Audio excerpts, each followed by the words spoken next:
اللعين الرجيم بسم الله الرحمن الرحيم الحمد لله رب العالمين والصلاة والسلام على أشرف الأنبياء والمرسلين سيدنا ونبينا وشفيع ذنوبنا وحبيب قلوبنا وطبيب نفوسنا أبي القاسم محمد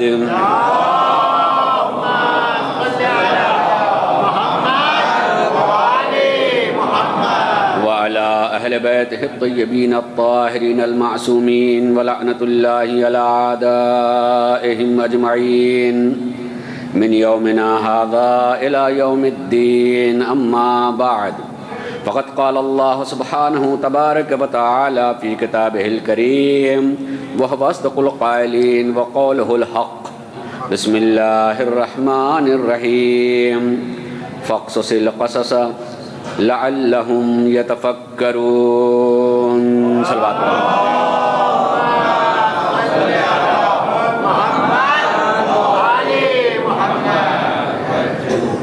سورہ اعراف کی آیت نمبر 176 کے آخری حصہ، جس میں پروردگار عالم حکم دے رہا ہے کہ واقعات بیان کرو لعلہم یتفکرون، شاید سننے والے ان واقعات میں فکر کرنے لگیں، غور کرنے لگیں، کچھ سوچنے لگیں۔ قرآن میں بہت سارے احکام ہیں اور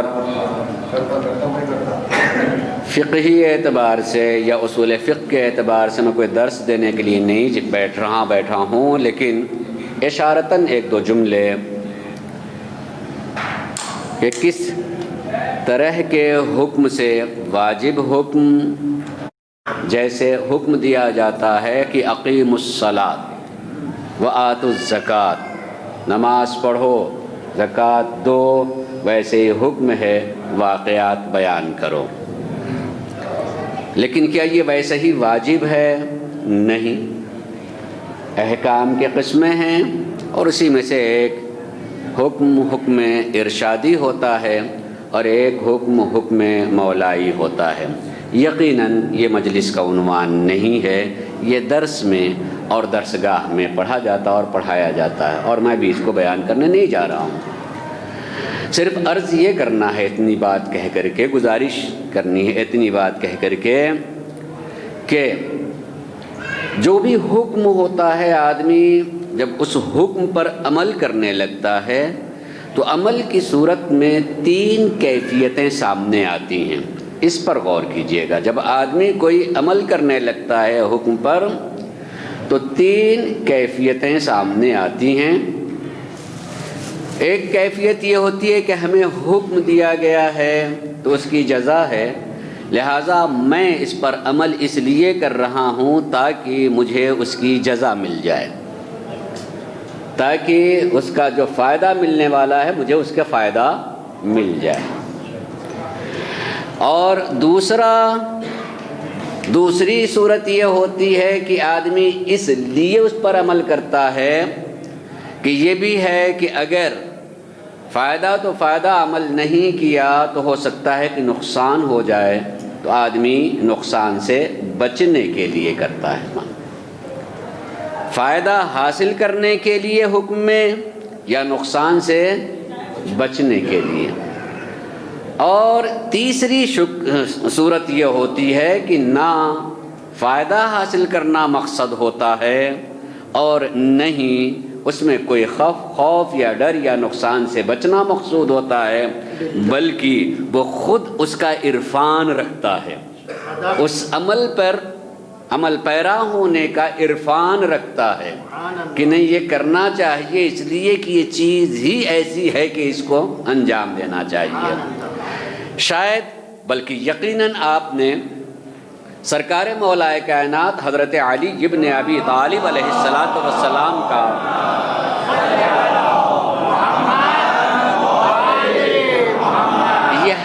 یہ فرمان بارہا سنا ہوگا۔ میں اپنی بات کو مربوط کر کے ایک نتیجے تک لے جانا چاہتا ہوں۔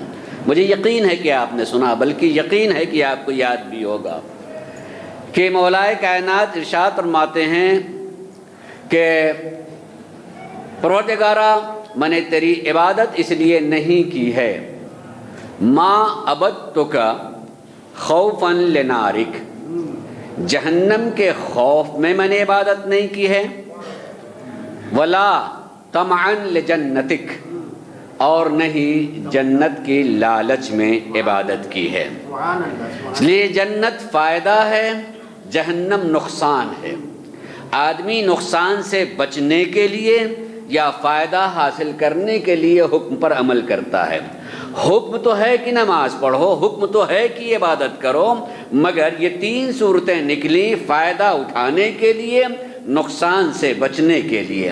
مگر علی یہ کہتے ہیں کہ بل وجدتک اہلا لذالک فعبدتک، میں نے تجھ کو عبادت کے لائق پایا ہے، اس لیے میں تیری عبادت کر رہا ہوں۔ یہ ہے عرفان، یہ ہے پہچان، یہ ہے عرفان اور یہ ہے پہچان۔ عزیزو، میں نے یہ بات تقریباً مجلسوں میں ذکر کی جانے والی جو سامعین کو پتہ ہے میں نے دہرائی، مگر اس بات کو پیش کرنے کے لیے اللہ حکم دے رہا ہے کہ فَقْصُصِ الْقَصَصَ لَعَلَّهُمْ يَتَفَكَّرُونَ۔ پہلی مجلس میں بڑی پوری وضاحت کے ساتھ بیان کر چکا ہوں، اب اس کی تکرار نہیں، کہ ہمیں حکم دے رہا اللہ کہ واقعات بیان کرو۔ اس نے واقعات کے بیان کی کیفیت نہیں بتائی ہے کہ واقعات کو بیان کرنے کے لیے طریقہ کیا ہوگا، حکم دیا ہے، طریقہ نہیں بتایا ہے۔ چونکہ اس نے طریقہ نہیں بتایا ہے تو جنہیں حکم دیا ہے طریقہ اختیار کرنے کا حق ان کو ہے کہ وہ خود طریقہ اختیار کریں کہ کیسے وہ احکام کو بیان کریں، کیسے واقعات کو بیان کریں گے۔ امام بارگاہ بنا کر کے، فرش عزا بچھا کر کے، اردو میں، عربی میں، انگلش میں، فرش پر بیٹھ کر کے، کرسیوں پر، یا اور کوئی طریقہ۔ چونکہ ہمارے ہاں رائج یہی ہیں تو ہم ان کو جانتے ہیں، کہیں اور جگہ چلے جائے گا کوئی اور طریقہ ہو سکتا ہے، تو طریقوں کے اختلاف پہ نہ جائیے گا، اس لیے کہ طریقہ اللہ نے ہمارے اوپر چھوڑا ہے، طریقہ اللہ نے ہمارے اوپر چھوڑا ہے۔ ہو سکتا ہے کہ ایک ہی ملک میں، ہو سکتا ہے کہ ایک ہی شہر میں دو الگ الگ طریقے سے جو عزاداری منا رہے ہوں، تو اس کا مطلب یہ نہیں ہوتا ہے کہ جو ہم جیسا نہیں کر رہے ہیں وہ مخالفت کر رہے ہیں۔ انہی نے وہ طریقہ اختیار کیا، ہم نے یہ طریقہ اختیار کیا ہے، مگر مقصد سب کا ایک ہے، بیان واقعہ۔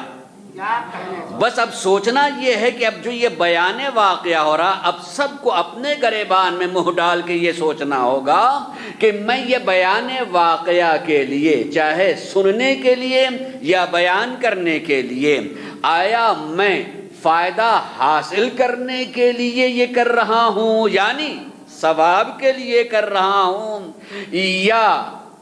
یا کسی نقصان سے بچنے کے لیے کر رہا ہوں۔ بتانا مقصود اے کاش کی عزاداران امام حسین کو واقع کربلا کی عظمت کا پتہ چل جائے، نہ اس میں ثواب غرض ہو، نہ کسی سے بچنا غرض ہو، بلکہ عرفان عزاداری آ جائے کہ نہیں، یہ واقعہ ہے ہی اس لائق کہ اسے بیان کرنا چاہیے ہے۔ جب اسے اس لائق سمجھ کر کے بیان کرے گا تو خود ہی فائدہ بھی حاصل ہوتا جائے گا، نقصان سے بھی بچتا چلا، بلکہ نہیں، فائدہ حاصل ہی نہیں ہوگا، بلکہ اگر عرفان کے ساتھ اسے انجام دے گا تو خود اس کے ہی حضور سے دوسروں کو بھی فائدہ پہنچنے لگے گا، خود اس کے عمل سے دوسروں کو فائدہ پہنچنا ہے۔ اس لیے ہمیں ان واقعات کو بیان کرنے میں عرفان حاصل ہونا چاہیے، اس کی عظمت کا احساس ہونا چاہیے کہ واقعہ کربلا کو بیان کرنے کے لیے، سننے کے لیے یقیناً یہ اس لائق ہے کہ اسے بیان کرنا چاہیے۔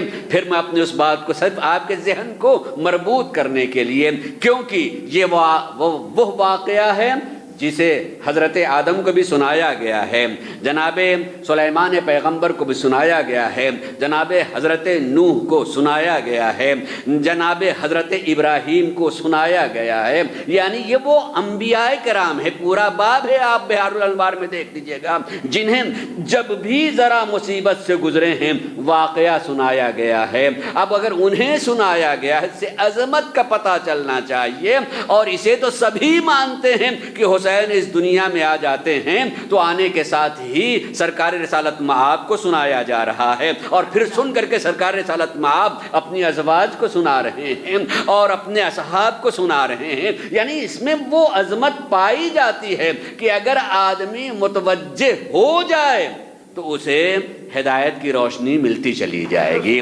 صلوات پڑھے محمد و آل محمد پر۔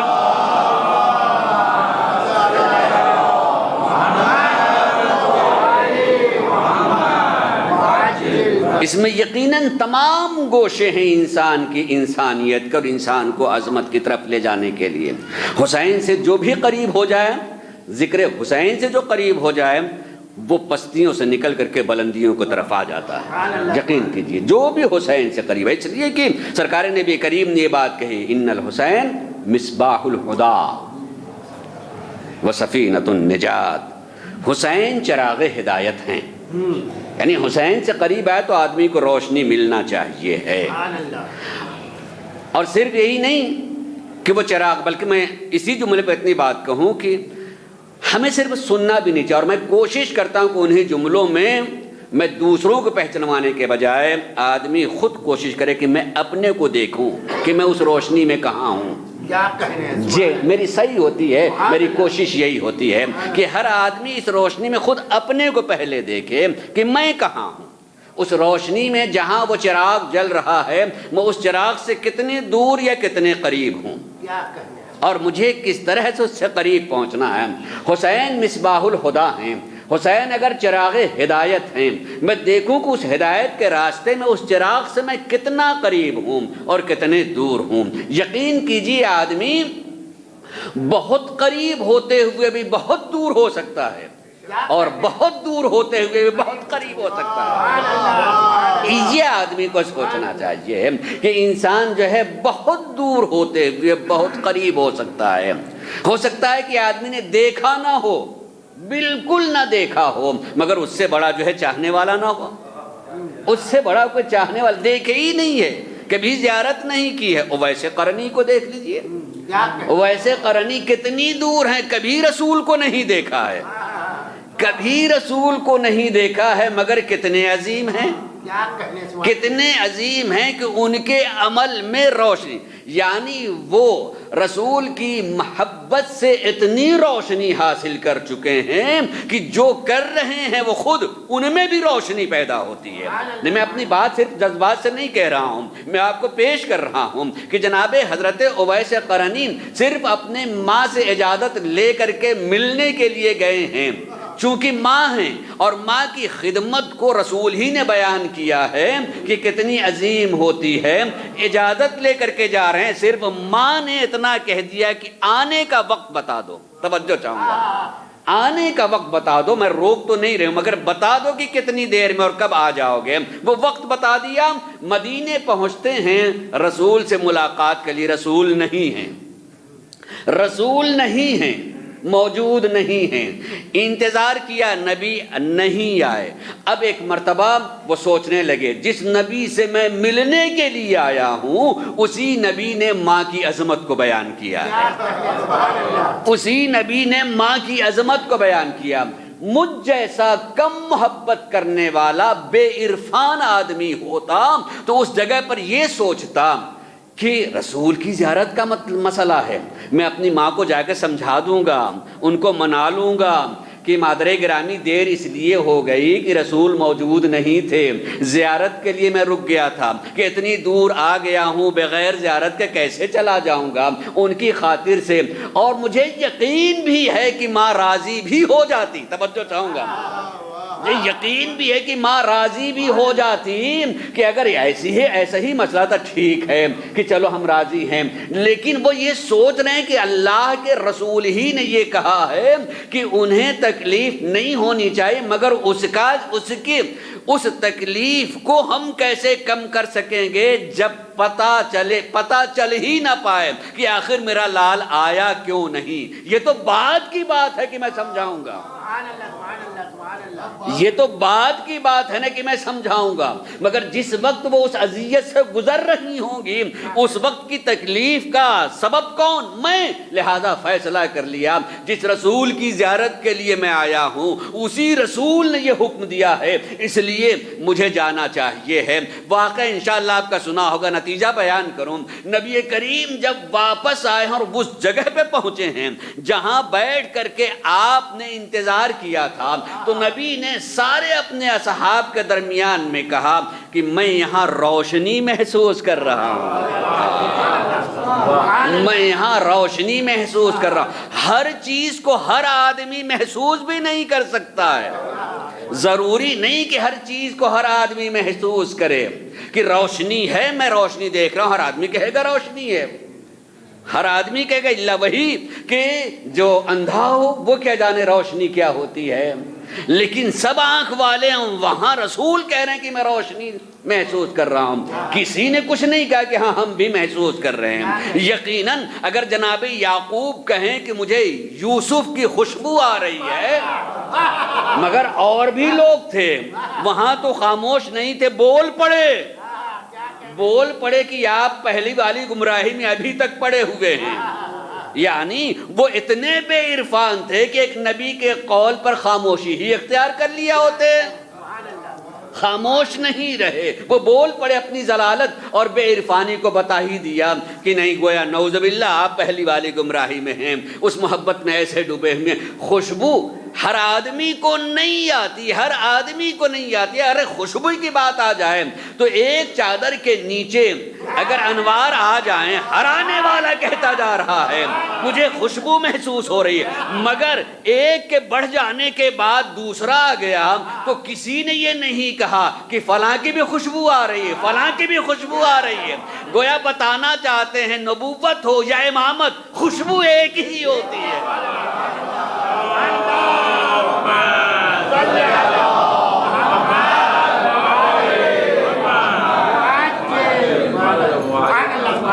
نبی نے کہا مجھے یہاں روشنی محسوس ہو رہی ہے، دونوں لفظ بھی کہتے، خوشبو اور روشنی کا مجھے یہاں احساس ہو رہا ہے کہ خوشبو بھی ہے اور روشنی بھی ہے۔ اب ظاہر سب خاموش ہیں، پھر آپ نے سوال کیا کہ کیا کوئی یہاں آیا تھا؟ اس مرحلے میں یہ بیان کیا گیا کہ ہاں یہاں پہ آئے تھے اویس قرنی، جنہوں نے آپ کا انتظار کیا، ماں کو وعدہ دے کے آئے تھے، آپ نہ آ سکے، اس وعدے پہ پہنچ نہیں سکتے تھے، اس لیے آپ کی زیارت کے بغیر چلے گئے ہیں۔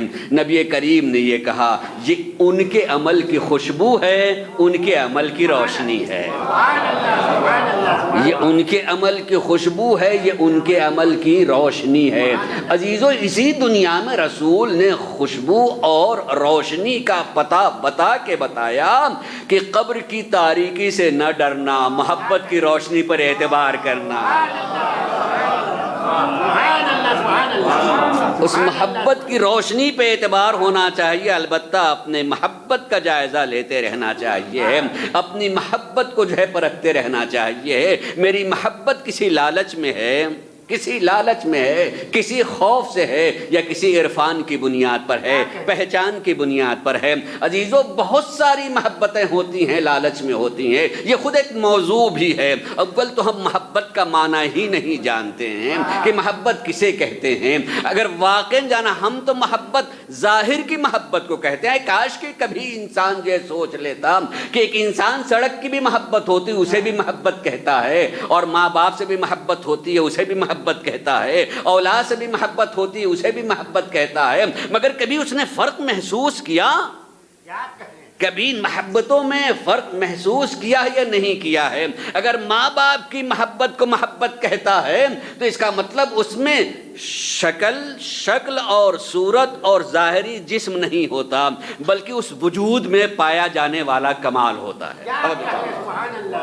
اس وجود میں پایا جانے والا کمال ہوتا ہے۔ اللہ بھی کہتا ہے کہ اللہ جمیل، معصوم فرمایا کہ اللہ کہتا ہے کہ میں جمیل ہوں، جمال پسند ہوں، میں جمیل بھی ہوں، خوبصورت بھی ہوں، حسین بھی ہوں، مگر کیا وہ دکھائی دینے والا؟ اصل میں جمال نام ہی ہے کمال کا۔ اصل میں جو کمال ہوتا ہے اسی ہی کو جمال کہا جاتا ہے۔ اسے یہ آنکھ نہیں دیکھتی ہے، جس میں کوئی کمال ہوتا ہے وہی دیکھ پاتا ہے۔ اس کمال کو پہچانتا ہی ہے، صاحب کمال ہی پہچانتا ہے۔ عزیزو، تو اگر ہماری اہل بیت سے محبت ہے تو یقیناً ان کے حسن کے مقابلے میں کوئی حسن بھی نہیں آ سکتا ہے، مگر ہماری محبت وہ حسن نہیں ہے، اس حسن کے پیچھے پائے جانے والے کمالات ہیں، کمال ہیں۔ کیوں؟ اس لیے کہ اللہ نے انسان کو کمال پسند پیدا کیا ہے، انسان کو اللہ نے کمال پسند کیا ہے۔ کوئی بدترین انسان بھی پستی پسند نہیں ہے، وہ پستی کو پسند نہیں کرتا ہے، جائے پستی کی طرف وہ الگ بات ہے، مگر اس کو پسند نہیں کرتا ہے، وہ کمال کو پسند کرتا ہے۔ جب کمال کو پسند کرتا ہے تو اللہ نے فطرت میں اگر کمال پسندی رکھی ہے تو اس کی عدالت کا تقاضا بھی یہ ہے کہ وہ کمال کے نمونے بھی بھیجے، تاکہ آدمی اس کمال کو دیکھ کر کے کمال کی طرف بڑھے۔ انہی کمال کے نمونوں کا نام ہے اہل بیت، یہی کمال کے نمونوں کا نام ہے اہل بیت۔ اگر علم کمال ہے تو علم کی حد کا نام ہے اہل بیت، شجاعت اگر کمال ہے تو اس کے حد کا نام ہے اہل بیت، سخاوت اور کرم اگر جو ہے کمال ہے تو ان کی حد کا نام ہے اہل بیت۔ یعنی کسی بھی کمال کی حد کو پہچاننا چاہیں تو یقیناً اہل بیت تک جانا چاہیے ہے۔ اور جب آدمی اہل بیت تک پہنچ جائے گا کہ جس کامل مطلق نے یہ کمال پیدا کیا ہے تو وہ خود کتنا کام، وہ خود کیسا ہوگا۔ صلوات پڑھے محمد و آل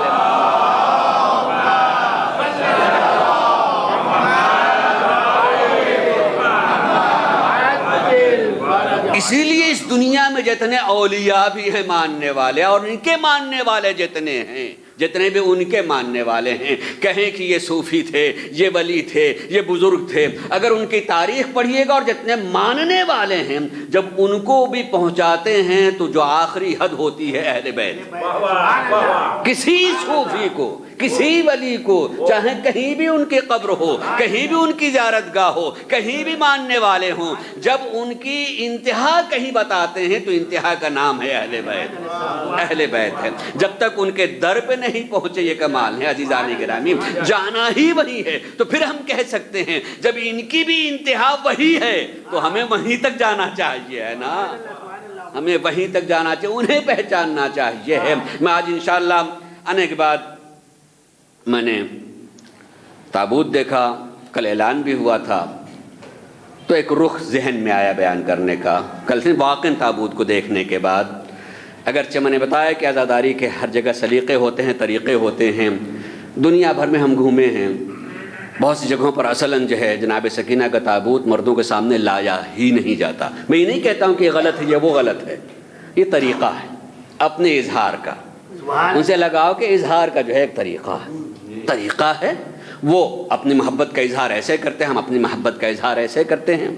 یقیناً یہ تو بیان واقعہ، میری نہیں کہنا، صرف ایک رخ آیا تھا کہنے کے لیے، مگر اس کہنے سے پہلے میں صرف اتنی بات کہنا چاہوں گا عزیزان گرامی کہ سرکار سید الشہداء کو پہچاننے کے لیے میں ایک بات کہوں، عزیزو غور کیجئے گا، امام حسین انسان کو کہاں کس طریقے سے جو ہے پہنچا دے، واقعہ، اور یہ واقعہ ہے، پھر اس کو بیان کر رہا ہوں۔ سرکار سید الشہداء حضرت امام حسین علیہ السلام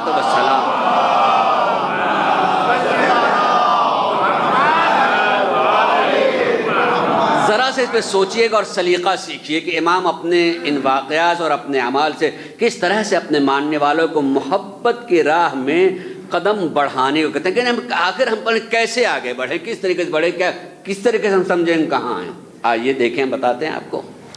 امام حسین علیہ السلام کے سامنے ایک شخص آ جاتا، اس نے سوال کر لیا، توجہ چاہوں گا، سوال کیا، مانگا، سوال کیا، مانگا، اور وجوہات بھی بیان کیے کہ آپ کے جد بزرگوار، آپ کے نانا نے کہا کہ اگر ہاتھ پھیلانا ہی ہو تو کیسے کے سامنے ہاتھ پھیلانا چاہیے، ہر کس و ناقص کے سامنے نہیں، ہر کس و ناقص کے سامنے، اپنی عزت کو ہر ایک کے سامنے جو ہے یوں ہی نہیں بلکہ ایسے ہی کے سامنے ہاتھ پھیلانا چاہیے جہاں ہاتھ پھیلانا بھی عزت ہو، جہاں ہاتھ پھیلانا بھی عزت ہو۔ اس لیے وہ یہ جانتے ہیں کہ عزت کیسے کی جاتی ہے۔ آپ ہی کے فرزند یعنی تیسرے امام کے فرزند چوتھے امام نے جو ہے کسی سائل کو دیتے ہوئے جو ہے جب اس نے ہاتھ پھیلا دیا تو آپ نے اپنے ہاتھ پر وہ چیز رکھی اور رکھ کر کے کہا تم لے لو، تم اس کو لے لو۔ تو کسی کو حیرت ہوئی، آپ نے ایسا کیوں کیا؟ اس نے پھیلایا تھا، آپ دے دیتے، کہا نہیں، یہ اس کا حق ہے، جب اس کا حق ہے تو اس کا ہاتھ بلند ہونا چاہیے۔ وہ کیوں؟ تو اس نے سوال ہی کر دیا اور پھر وہ اپنا ہاتھ نیچے رکھے۔ عزت کا طریقہ، عزت کا طریقہ بتایا ہے۔ ہم تو اگر وہ انسان کسی کو 2 پیسہ دے کر کے ہم اپنے کو باعزت سمجھتے ہیں، اگر وہ قبول کر لے تو ہماری عزت ہے، اور دینا ہو سکتا ہے کہ ہم پھینک کے دیتے ہوں۔ امام حسین نے بتایا نہیں، اس کا حق، ان کے فرزند نے بتایا کہ نہیں، ان کا حق ہے۔ لیکن امام کے میں جس واقعے کو بیان کرنا چاہتا ہوں اس میں رخ ہے، توجہ چاہوں گا، غور کیجئے گا۔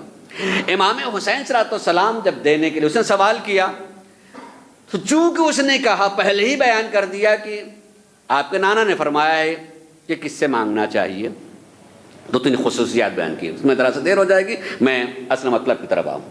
تو چونکہ نانا رسول کے قول کو اس نے دہرایا کہ ایسے سے مانگنا چاہیے، تو سرکار سید الشہداء نے بھی کہا کہ مگر میرے نانا کا تو یہ بھی قول ہے، اس نے مانگا تھا اور مانگنے کی دلیل بتائی کہ رسول نے یہ کہا ہے، تو چونکہ اس نے دلیل کہی تھی پیش کی، لہذا امام حسین نے کہا مگر میرے نانا نے بھی یہی کہا۔ کیا کہا ہے؟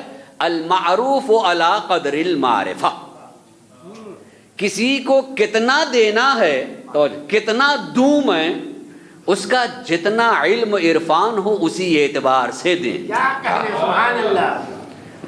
جس کی جتنا عرفان ہو، جتنی معلومات اس معلومات کے مطابق، یعنی ایک روح ہے۔ مانگنے والا ایک آ سکتا ہے جسے اللہ کا نام بھی معلوم نہ ہو، پنجتن کے نام بھی نہ معلوم ہو، اور ایک وہ مانگنے والا ہے جس کی زندگی میں نماز بھی ہے، کلمہ بھی پڑھ لیتا ہے، دونوں برابر ہیں۔ المعروف علی قدر المعرفہ، جس کی جتنی معرفت ہو اس کو اتنا دینا چاہیے۔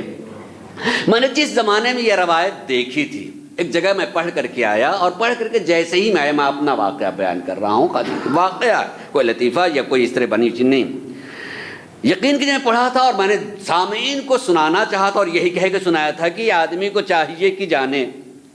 میں گھر پہنچا تو ایک آدمی آ گیا مانگنے کے لیے، تو میں نے اس سے کہا کلمہ سناؤ۔ میں کچھ نام نہیں لے رہا ہوں، غیبت نہیں ہوگی، ممبر سے کوئی نام ہوگا نہیں لے رہا ہوں، میں نے کہا کلمہ سناؤ۔ یقین کیجئے اس کو کلمہ نہیں معلوم تھا، جبکہ میں اس کو جانتا ہوں کہ وہ شیعہ بھی، وہ شیعہ عام مسلمان نہیں، شیعہ تھا۔ تو میں نے اسے خالی یہ کہا کہ خالی پنجتن کے نام بتا دو، قسم پروردگار عالم کی اسے نہیں معلوم تھا، نہیں معلوم تھا۔ کیوں ایسا ہوتا ہے؟ میں ایک موضوع ہے، اگر اسی درمیان میں بات آئی تو میں آپ کو دہراؤں گا کہ فقر و فاقہ انسان کو جو ہے، غربت جو ہے انسان کو کہاں پہنچا دیتی ہے، غربت پہنچاتی ہے۔ اس لیے یہ نہ سمجھیے کہ ہمارا مذہب جو ہے غربت کو سکھاتا ہو، بے بسی کو سکھاتا ہو۔ ایک موضوع ہے، گزشتہ سال تھوڑا بہت میں نے پڑھا تھا، میں دہراؤں گا نہیں، انشاءاللہ میں کل یا پرسوں میں کسی دن پڑھوں، بہت ہی زندگی سے قریب کا، کہ غربت انسان کو کہاں پہنچا دیتی ہے۔ مثلا خالی ایک حدیث پڑھ دوں کہ معصوم نے فرمایا کہ غربت اور فقر جو ہے ان قریب اس غریب یا فقیر کو کافر بنا سکتی ہے۔ کفر کی حد تک پہنچا دیں اور پہنچا دیتے. لیکن یہ اگر اس طرح کے حالات ہوں غربت کے مسئلے میں تو امام نے, میں نے اس سے کہا کہ میں دے رہا ہوں تم کو, یہ لو. میرا کوئی کمال نہیں ہے, میں نے اس وقت شکر کیا کہ مولا اگر میں نے آپ کے قول کو نہ پڑھا ہوتا تو مجھے یہ سلیقہ بھی نہ آتا, مجھے یہ سلیقہ بھی نہ آتا. مولا حسین اگر اس کے میرے عمل کی کوئی جزا ہو, کوئی اجر ہو تو آپ کے وسیلے سے مجھے مل رہا ہے, میں نے یہ لے لو, اور کل میں اس کے 50 گنا زیادہ دوں گا, مگر کلمہ یاد کر کے آنا, کلمہ یاد کر کے آنا. وہ آیا, واقعاً آیا, اور اسے کلمہ یاد تھا, اسے کلمہ یاد تھا. امام کیا کہہ رہے ہیں؟ المعروف علی قدر المعرفہ. آدمی کا جتنا عرفان بڑھ جاؤ اسی کے مطابق اسے عطا کرنا چاہیے ہے. بھیک کو بھیک نہیں تعلیم کا ذریعہ بنا دیا جائے.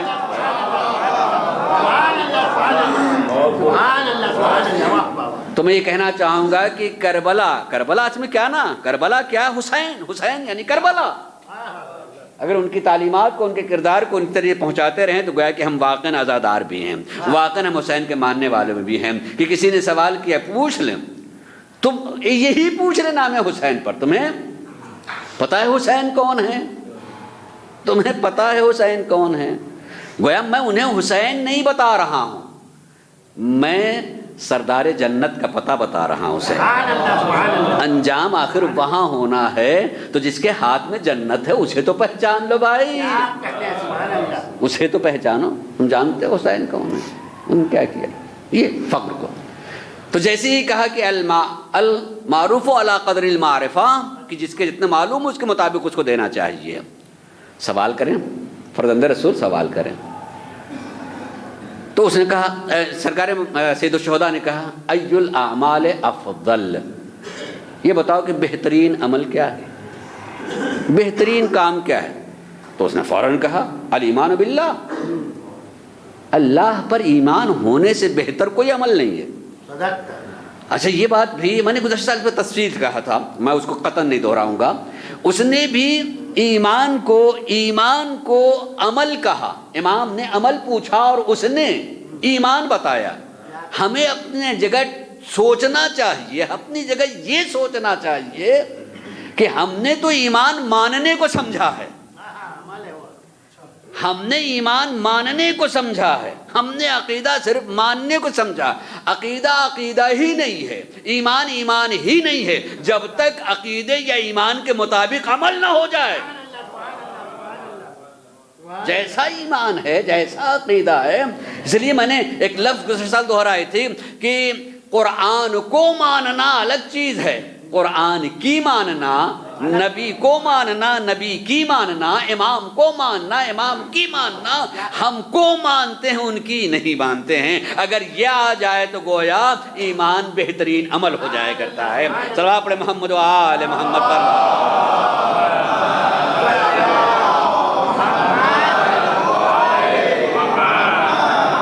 جواب دیا, امام خوش ہوئے, امام خوش ہوئے. پھر بتایا کہ بھائی قیامت کے دن بچاؤ کا بہترین طریقہ کیا ہے حشر میں. تو ان کا الثقۃ باللہ, اللہ پر اعتبار, اللہ پر اعتبار. ہمیں اپنے کو جھانکنا چاہیے کہ ہمارا اللہ پر اعتبار. کہ میں ابھی سفر سے پہلے میں انگلینڈ میں تھا, وہاں اتفاق سے ایک مجلس تھی, تو اس میں کچھ اسی طرح ایک بات آ گئی تھی. میں نے وہاں ایک بات کہی تھی کہ ہم اللہ کو مانتے ہیں مگر اللہ پر ٹرسٹ نہیں کرتے. ہر آدمی سوچے گا, آدمی مانتے ضرور ہیں مگر اعتبار نہیں ہے. اگر اعتبار ہوتا تو آدمی پریشانی کی بات نہ کرتا. سبحان اللہ, سبحان اللہ, سبحان اللہ. اعتبار ہوتا تو پریشانی کی بات نہ کرتا, اور پریشانی اپنے اندر سے ڈھونڈتا کہ پریشان کوئی اور الگ سے نہیں, میں خود اپنے کو پریشان کر رہا ہوں اور میں ہی وجہ ہوں. میرا موضوع نہیں عزیزو، میں اس طرح سے قریب قریب کی گفتگو کرتا ہوں، لیکن کچھ چیزیں ناقص چھوڑتا ہوں تاکہ آدمی سوچے، کیا کہیں آدمی غور کرے، جی صدق آدمی فکر کرے۔ قسم ہے پروردگار، ہماری اکثریت کی یہ حالت ہے کہ ہم جو ہیں مانتے ہیں ان کو، اس پر ایمان ہے، مگر اعتبار نہیں ہے۔ اگر اعتبار ہوتا تو میں بالکل پہلے سال میں نے چھٹے امام حضرت امام جعفر صادق علیہ السلام کا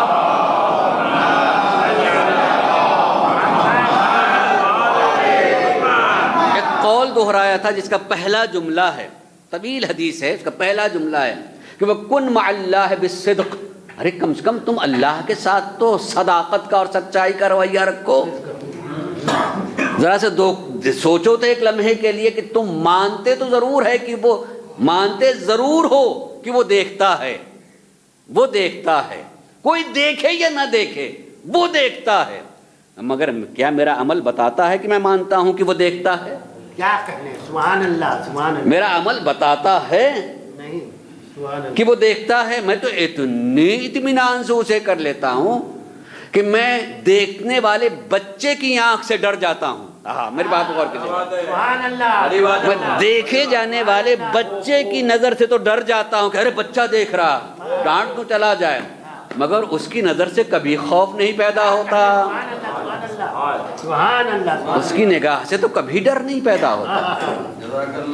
میں صرف یہ بات کہنا چاہتا ہوں کہ آدمی کر سکتا ہے، ہو سکتا ہے یہ، لیکن جیسے ہی خیال پیدا ہو جائے کہ نہیں جسے دیکھنا تھا اس نے دیکھ لیا، توبہ کی تو توفیق حاصل ہونا چاہیے۔ سبحان اللہ، واہ، اگر توبہ نہیں ہو رہی فوراً، پروردگارا میں تیرے ہی بندہ ہوں، میں تیرے ہی بندہ ہوں، تو تیری ہی بارگاہ میں ہوں، ہو گیا۔ اور اسی لیے پروردگار عالم نے یہ بات کہی ہے، شب جمعہ میں پڑھی جانے والی دعا پڑھ لیجئے گا تو اس میں سارے جملے ہیں۔ پروردگار تو کیا نہیں جانتا، تو کیا نہیں جانتا کہ میں نے کیا کیا اور کیا کر رہا ہوں، مگر اس کے باوجود بھی تو سزا نہیں دیتا، جانتا ہے مگر تو سزا نہیں دیتا۔ کیوں سزا نہیں دیتا؟ اس لیے کہ سزا ہمیشہ کمزور دیتا ہے۔ عمر بات یہ ہے، اور امام اس میں فرماتے ہیں کہ سزا ہمیشہ کمزور، جلدی جو کرتا ہے سزا دینے میں، اس کی کمزوری کی علامت ہے کہ جلدی سے اس کو سزا دے دو ورنہ نکل گیا تو ملے گا کہاں، نکل گیا تو ملے گا کہاں، اس لیے جلدی کرتا ہے سزا میں۔ پروردگارا ہم تیری حکومت سے نکل کے کہاں جا سکتے ہیں؟ یہ تو تیرا کرم ہے کہ تو انتظار کرتا ہے معبود، تو انتظار کرتا ہے کہ میرا ہی ہے، شاید اسے یاد آ جائے تو آ جائے گا۔ سلام پڑھے محمد و آل محمد پر۔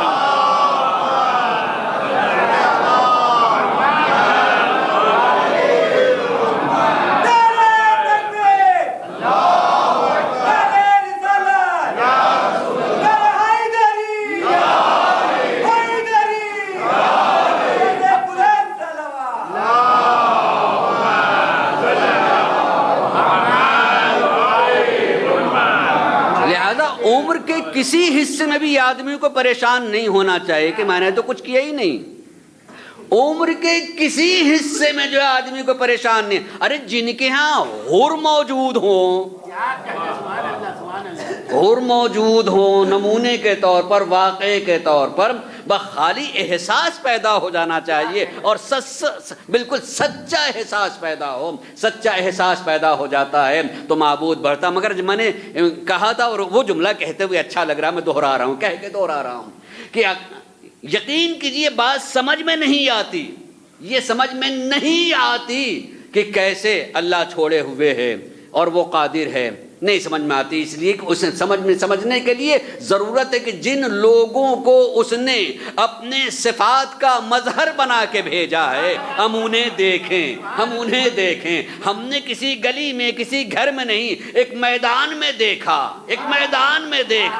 کہ کل ایمان، کل شجاعت ایک سینے پہ ہے، ادھر سے گناہ ہوتا ہے، آپ اس کا سر اتارنے میں جلدی نہیں کر رہے ہیں، اتر کے ٹہلنے لگے، بتا رہے ہیں کہ جلدی وہ کرتا ہے جو کمزور ہوا کرتا ہے۔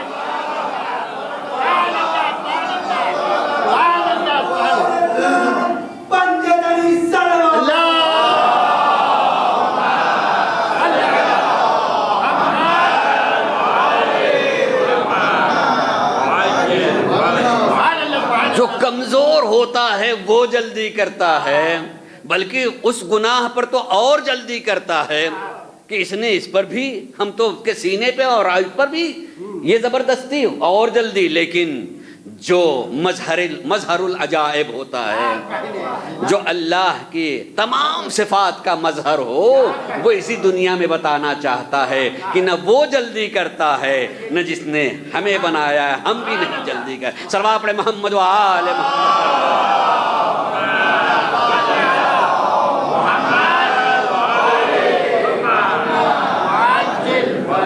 پھر میں اس واقعے کو پورا کروں۔ امام نے پوچھا کہ اسقط باللہ، بات یہاں نکل آئی تھی کہ ہم ایمان تو رکھتے ہیں، مانتے ہیں، مگر واقعاً اس پر اعتبار پار نہیں ہوتا ہے، پریشانیاں ہماری بتاتی ہیں۔ تیسرا سوال کیا امام نے؟ امام اس جملہ سنیے گا، فرماتے ہیں کہ کسی کے کردار کی زینت کیا ہو سکتی ہے؟ کسی کے کردار کی زینت کیا ہو سکتی ہے؟ اس نے جواب دیا العلم معہ حلم،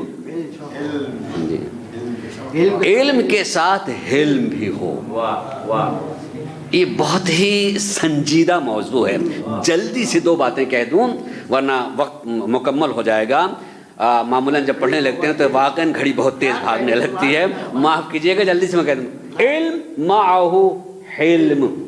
میں جلدی سے بتاؤں اس چیز کو، اگر مجھے کسی کے بارے میں پتہ ہو یقین کے ساتھ میں کہ یہ شخص میرے بارے میں کیا کہتا ہے پیٹھ پیچھے، میرے بارے میں سوچتا اور کہتا اور میرے حق میں کیسا ہے، برا ہو، تو یقین کیجئے چار آدمی کے درمیان میں لوگوں سے میں ہاتھ ملا رہوں گا اور میں ہنس رہوں گا، مسکرا رہا ہوں گا، اگر وہ ہنس کا ہاتھ آئے گا تو میرے چہرے کا رنگ بدل جائے گا، میری کیفیت وہ نہیں رہے گی۔ میری اس کا مطلب یہ ہے کہ علم ہے مگر حلم نہیں ہے۔ توجہ چاہوں سبحان اللہ سبحان اللہ۔ علم تو ہے مگر حلم نے ساتھ چھوڑ دیا، ساتھ چھوڑ دیا، حلم میرے ساتھ نہیں رہا۔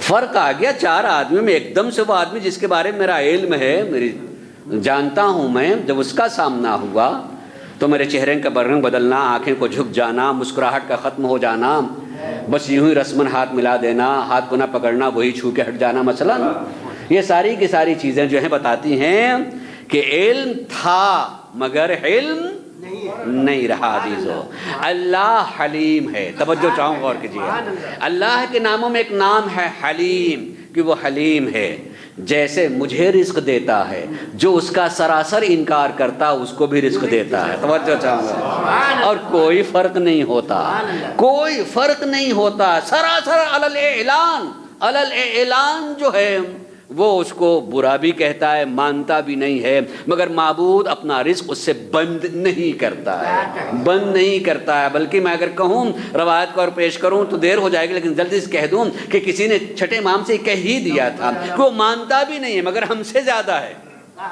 وہ مانتا بھی نہیں مگر گھر بڑا ہے، دیکھیں تو اس کی دولت زیادہ ہے، اور ہمیں دیکھیں تو امام نے خالی ایک ہی جملہ کہا تھا، وہ عذاب الہی میں ہے۔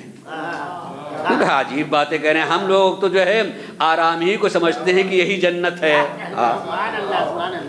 ہم آرام کو سمجھتے ہیں کہ یہ جنت ہے۔ عزیزو ہمارے اردو میں بھی ایک لفظ بول جاتی ہے، رسی ڈھیلی ہو جانا۔ رسی ڈھیل ہو جانے کا مطلب یہ نہیں ہوتا ہے کہ جنت میں چلا گیا، یعنی اسی راہ میں اور بڑھتا چلا جا رہا برائی کے، تو اس کی رسی ڈھیلی چھوڑ دی گئی ہے۔ لیکن نہیں، امام نے فرمایا کہ عذاب الہی مجھ کو نہیں سمجھ میں آیا۔ امام جب جلدی سے مان نہیں سمجھ میں آتا، بتاؤ عذاب الہی میں ہے اللہ نے اس کے قلب سے اپنی یاد کو اٹھا لیا، کیا اس سے بڑا کوئی عذاب ہو سکتا ہے؟ اللہ اپنے حلم کو نہیں چھوڑتا، مگر اس کا دل اس کی یاد سے خالی ہو جائے تو عذاب یا عذاب الہی ہوتا ہے۔ کہا کہ علم